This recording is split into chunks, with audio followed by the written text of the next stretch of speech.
On m'a tiré sur la techa, top de Renoir, brigade anti-bâtard, est-ce que vos boulons des dents Dîner, elle a pété un plomb.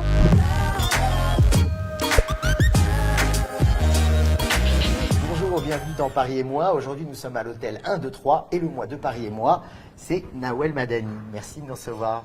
Merci, tu me recevoir comme si c'était mon hôtel, j'adore. Bah justement, c'est la question que je me posais. Pourquoi as-tu choisi cet hôtel? Parce que je sais pas si tu as remarqué, mais c'est dans le cadre cinématographique, plein de souvenirs, des affiches de films que je n'ai jamais vus d'ailleurs. Peu importe, ça n'empêche pas de réaliser. Exactement, et voilà, donc je t'emmène là où je donne mes nouveaux rendez-vous en tant que réalisatrice. Le film que tu as donc coécrit, co-réalisé, C'est tout pour moi, qui sort le 29 novembre. Exactement. Comment tu te sens là aujourd'hui? Comment tu as vécu ce rôle de réalisatrice? Alors comment je me sens? Ce serait compliqué de ne pas dire que je suis anxieuse, que j'ai la boule au ventre, que je suis fatiguée, parce que j'ai fait en tout 78 avant-premières. C'est la plus grosse tournée du GC, que j'ai cumulé la Belgique et la Suisse, donc je suis presque à 100 avant-premières en 2 mois. 1995, Bruxelles. À droite, c'est moi, Lila.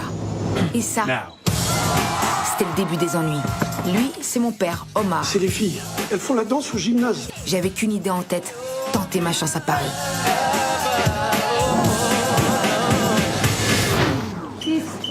Quand on est réalisatrice et comédienne du film, que d'ailleurs aussi on monte sur scène, et c'est un rythme assez effréné. Mais j'ai tellement rêvé de pouvoir en vivre, de cette passion. On le comprend une fois qu'on voit le film, ces années de galère. Moi j'ai galéré pendant 12 ans. J'ai fait pas mal de petits jobs. J'ai été Madame Pipi dans une boîte de nuit. J'ai fait physio, j'ai vendu des crêpes en Algérie. J'ai fait plein de choses.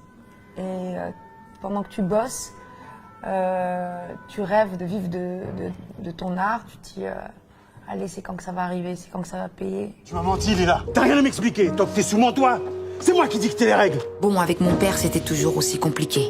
J'ai pas le choix, j'ai besoin de ce tremplin. Je veux lui prouver que je suis capable. Mais on parle pas de ton père, on parle de toi. Qu'est-ce que tu veux de toi? Je vais monter sur scène. Les journalistes, c'est toujours, vous parlez de tabous, vous êtes beaucoup dans les tabous, vous parlez de la virginité, de l'homosexualité, vous êtes d'origine maghrébine, de confession musulmane, vous n'avez pas peur? Je dis, mais comment vous voulez que je le sache si je n'essaye pas? Je suis la première humoriste maghrébine à avoir emmené un spectacle à ce niveau-là. Tu subis un chamboulement hormonal. On m'a tiré sur la techa ou quoi? Tu vas très loin et en même temps tu exprimes aussi ta spiritualité. Oui, mais c'est comme ça. Comme de plus en plus d'artistes, hein. Mais Non, avant non, ça se faisait pas. Non, mais c'est parce que c'est vrai que ce qu'on vit est assez schizophrénique.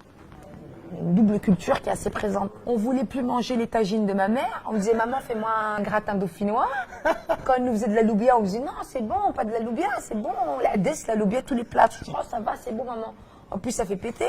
Je dis, moi, je veux des vrais trucs. Je veux des frites, des fish sticks, et on voyait que ma mère, elle se mettait à faire des trucs qui la saoulaient, qui lui plaisaient pas.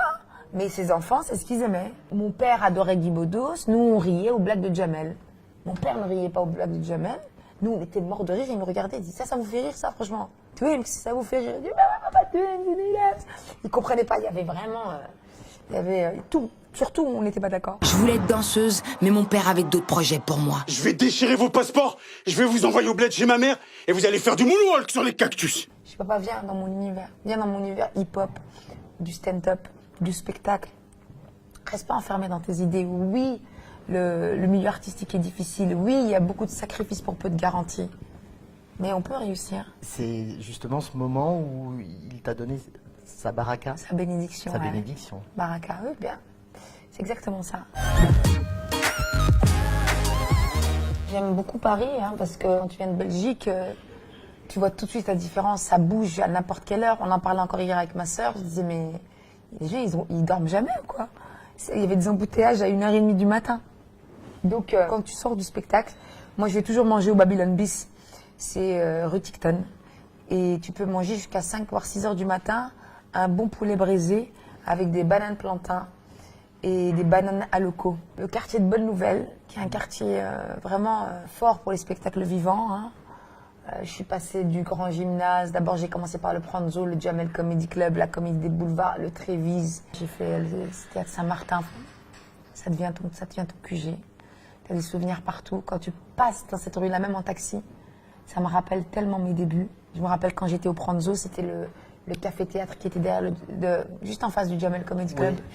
Je regardais la file qui allait jusqu'au McDonald's et je me disais, un jour, il y aura des gens qui attendront comme ça pour venir me voir jouer.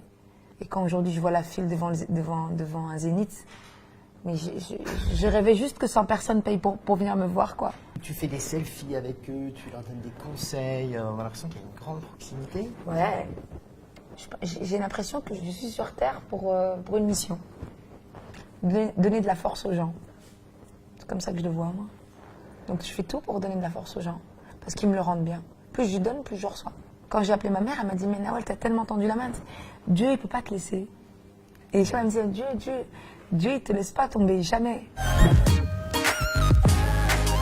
Tu ris, tu perds. Alors, je te propose de... Moi, je vais essayer de ne pas rire. Et toi, tu fais tout pour me faire rigoler. On va voir combien de temps je tiens. Quel est l'acteur qui demande toujours 2 glaçons dans son verre?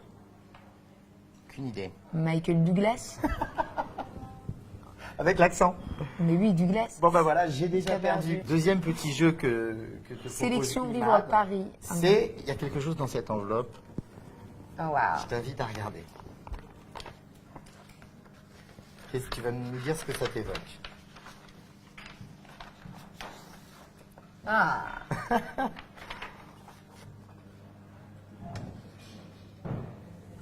Alors, qu'est-ce que ça m'évoque? Ça m'évoque que moi, j'ai pas besoin de faire ça pour avoir des trapèzes. Pourquoi?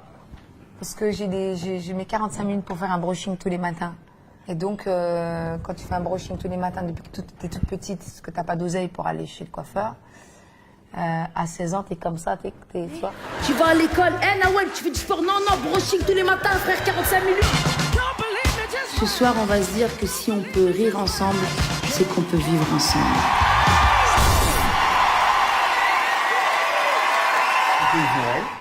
Et Nawel Madani. Et c'est tout pour moi. C'est tout pour moi. Merci beaucoup. C'est comme ça qu'on finit un set de Super. stand-up.